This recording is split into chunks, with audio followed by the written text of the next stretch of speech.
पश्चिम बंगाल के मुर्शिदाबाद जिले के भरतपुर से तृणमूल कांग्रेस के विधायक हुमायूं कबीर ने हिंदुओं को धमकी दी है। उन्होंने कहा है कि वो हिंदुओं को गंगा में बहा देंगे। पहले आप वो क्लिप देखिए, फिर इस पर चर्चा करते हैं।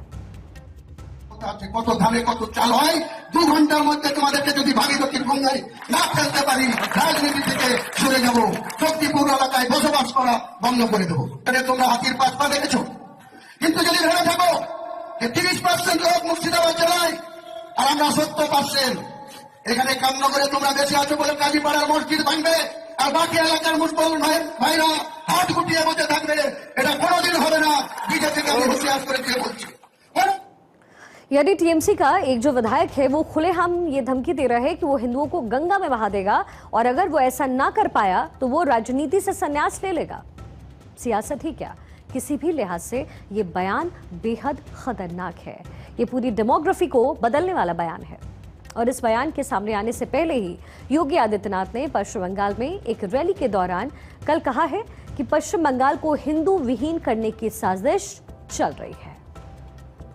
बहनों और भाइयों, ये बंगाल हमारा जो भारत को राष्ट्रगान और राष्ट्रगीत देता है, जो बंगाल कभी भारत को संदेश दिया था, स्वामी विवेकानंद ने दुनिया के मंच पर चढ़ करके कहा था, गर्व से कहो हम हिंदू हैं, वह बंगाल आज हिंदू विहीन करने की साजिश का शिकार कैसे हो रहा है।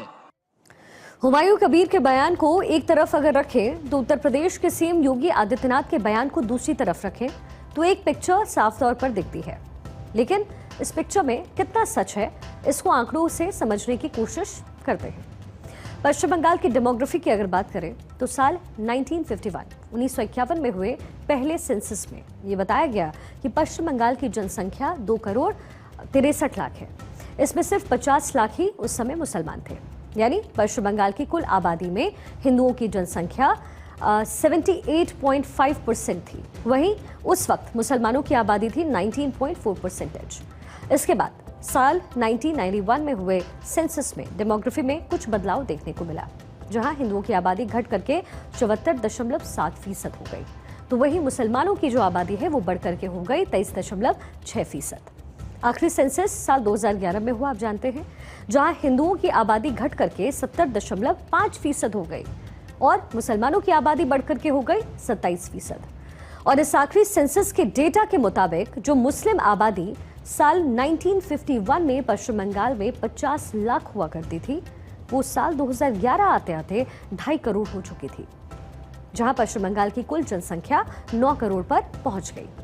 सेंसस का ये जो डेटा है वो बताता है कि पश्चिम बंगाल में बीते कुछ सालों में तेजी के साथ वहां की डेमोग्राफी में बदलाव देखने को मिला है।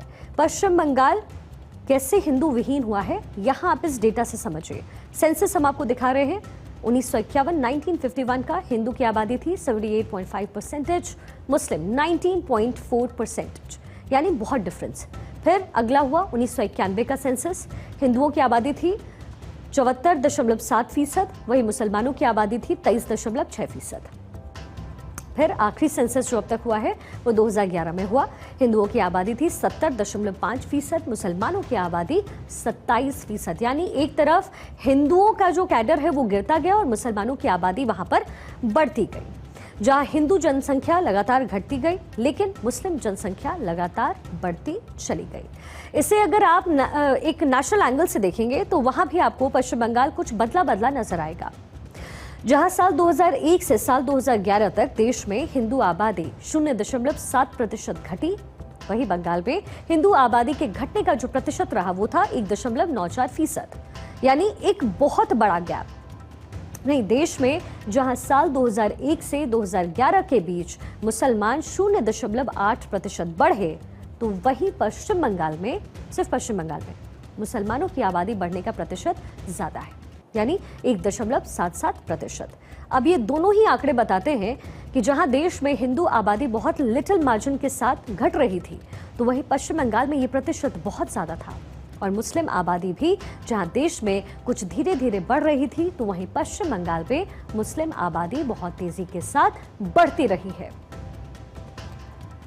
पश्चिम बंगाल की पूरी डेमोग्राफी आप इन डेटा के माध्यम से समझ सकते हैं। देश वर्सेस पश्चिम बंगाल का ये डेटा है, यानी हिंदू घटे कैसे और मुसलमानों की आबादी कैसे बढ़ी। जाहिर है पूरे देश का अगर आप एक रोड मैप लेंगे तो देश में जो है मुसलमानों की आबादी 0.8% से बढ़ रही थी, लेकिन पश्चिम बंगाल में 1.77% यानी 1.77% के दर से बढ़ रही थी। तो आप समझ सकते हैं कि हिंदू विहीन का ये जो बयान है योगी आदित्यनाथ का, वो क्यों यहाँ इंपॉर्टेंट है आपको बताना डेटा के जरिए। अब आप इन आंकड़ों को एक तरफ रखिए और योगी आदित्यनाथ के बयान को एक तरफ रखते हुए ये वीडियो एक बार फिर से आपको दिखाते हैं। কত ধানে কত চাল হয় 2 ঘন্টার মধ্যে তোমাদেরকে যদি ভাবি দক্ষিণ গঙ্গায় না ফেলতে পারি রাজনীতি থেকে সরে যাব, শক্তিপুর এলাকায় বসবাস করা বন্ধ করে দেবো। তোমরা হাতির পাঁচ পা দেখেছো, কিন্তু যদি ভেবে থাকো যে 30% লোক মুর্শিদাবাদ জেলায় আর আমরা 70%, এখানে কামনগরে তোমরা বেশি আছো বলে কাজীপাড়ার মসজিদ ভাঙবে আর বাকি এলাকার মুসলমান ভাইরা হাত গুটিয়ে বসে থাকবে, এটা কোনোদিন হবে না। বিজেপিকে আমি হুঁশিয়ার করে দিয়ে বলছি, কোনোদিন হবে। तो पश्चिम बंगाल में हिंदू कितने सुरक्षित हैं इसका कोई ठीक ठाक सबूत तो नहीं है, लेकिन आंकड़े बहुत कुछ कहते हैं।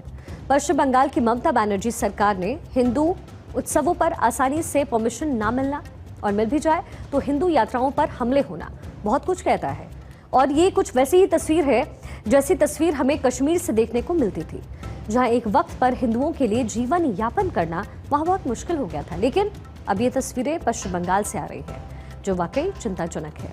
बदलती डेमोग्राफी हिंदुओं की मुसीबत बढ़ा रही है, क्योंकि जिन जिन जगहों पर मुस्लिम आबादी हिंदुओं से ज्यादा हुई है वहां हिंदुओं पर हमले तेजी के साथ बढ़े। इन 3 जिलों में सबसे ज्यादा हिंदू त्योहारों के समय यात्राओं पर हमले होते हैं, जिसमें आपने भी मुर्शिदाबाद, मालदा और नॉर्थ दिनाजपुर का नाम जरूर सुना होगा। मुर्शिदाबाद में साल 2001 में मुसलमानों की आबादी थी 63.67%, जो साल 2011 में बढ़कर हो गई 66.88%। ठीक ऐसे ही मालदा में मुस्लिम आबादी साल 2001 में थी 49.72%, 2011 में 51.27%। नॉर्थ दिनाजपुर मालदा में मुस्लिम आबादी साल 2001 में 47.36%, वहीं 2011 में 49.92%। फिर से एक बार इस आंकड़े को आप देखिए, पश्चिम बंगाल में कैसे डेमोग्राफी बदली है और एक एक करके हमने आपको दिखाया कि पूरे देश भर में वर्सेस पश्चिम बंगाल की स्थिति क्या है। मुर्शिदाबाद 2001 और 2011 का कंपैरिजन आप देख लीजिए, 63.67% ये है 2001 में, वहीं साल 2011 में 66.88%। ये डेमोग्राफी बदली। मालदा वो दूसरी जगह जहां पर हिंदू यात्राएं निकलती हैं तो फिर कितना उपद्रव होता है आपने तस्वीरें देखी हैं। 2001 में 49.72%, वहीं साल 2011 में 51.27%। नॉर्थ दिनाजपुर साल 2001 में 47.36, वहीं 2011 में 49.92%। अब देखिए ये जो आंकड़े हैं वो टीएमसी नेता की हिंदुओं को धमकी और योगी आदित्यनाथ का बयान एक तस्वीर को बहुत हद तक साफ करता है। हालांकि हिंदुओं पर हमले के आरोपों पर टीएमसी का कहना है कि ये सभी बयान सियासत से प्रेरित हैं और उनके राज्य में ऐसा कुछ भी नहीं हो रहा है। लेकिन एक नेता की इतनी हिम्मत होना कि वो हिंदुओं को बहा देने की बात कहे, बहुत कुछ साफ करती है।